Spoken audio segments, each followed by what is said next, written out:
You know, for me as a kid, I had dreams bigger than anybody else could ever dream, and I wanted to be the greatest. I wanted to be the best. A champion is someone who is pushing the limits of their human potential. And it doesn't have to be physical. It could be emotional. It could be psychological. Champions have clearly defined goals and a plan to get there. If you have a goal and you want to make it happen, you got to realize that it is 1,000 small decisions made day after day after day after hour that get you there. Successful people make a habit of doing things that failures don't like to do. The greats do things when they don't always want to. And I think that's what separates good from great. Now, everybody wants something today. They want immediate gratification. Swimming is all about delayed gratification. You know, you see Michael Phelps or anybody who performs at a high level, well, they're just talented, right? They have this 7-foot wingspan, flexible ankles, some heart that's 3 times the size of everybody else. I don't know about that one, but I know that during this process, Michael Phelps went for 6 years without ever missing a day of training, 365 days a year. He insisted on it because he wanted to be the best ever. I always wanted to be the first Michael Phelps because I wanted to do things differently than everybody else. So for me, when I went through a span of 5 or 6 years where I didn't miss a single day of training, 365 days a year, that made me different. I got 52 extra days each year. I was willing, I think, to make sacrifices.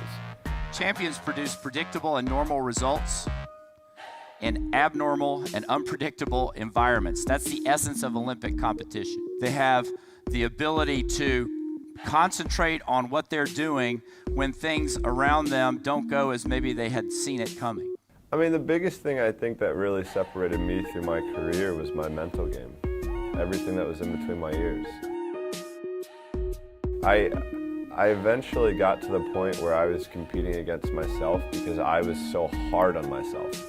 You know, for me to improve, I had to get stronger mentally, and I had to find a way to do it. Visualization is key in any sort of goal-oriented activity. When you set a goal, you're basically creating a picture of yourself in a different way. It's a different you. And what happens is your subconscious and your conscious will move to the mental picture that is strongest. So if your picture is, I'm not all that good, but I'm a pretty good swimmer, that's the way you're going to be. If your picture is, I'm an Olympic champion, I will do whatever it takes to get there, I will think about it all the time, I will visualize myself doing it, I will see myself doing it, that's where things start to move. When I would visualize, I visualize every single, getting up to a meet, I would visualize probably a month or so in advance, just of what could happen, what I want to happen, and what I don't want to happen. Because when it happened, I was prepared for it. So, you know, when I go into 2008 and in the 200 fly, my goggles fill up with water the first 25 and I swim blind for 175 meters, I revert back to what I did in training and counted my strokes. Champions value the process more than any particular outcome. You can't control what the other people do. There are a lot of variables that you cannot control. How about if you just focused on accomplishing what you set out in your plan? And if you do that and you're engaged in the moment, the other stuff takes care of itself. When I did have a defeat, I'm obviously very quiet. I'm very upset. And I know that when I'm training, that's still in my head. Those replays still play in my head because I don't want that feeling again. I never want the feeling of defeat, and that's what kept me going and kept me going harder and harder every day. So that's what champions do. They focus on the things they can control.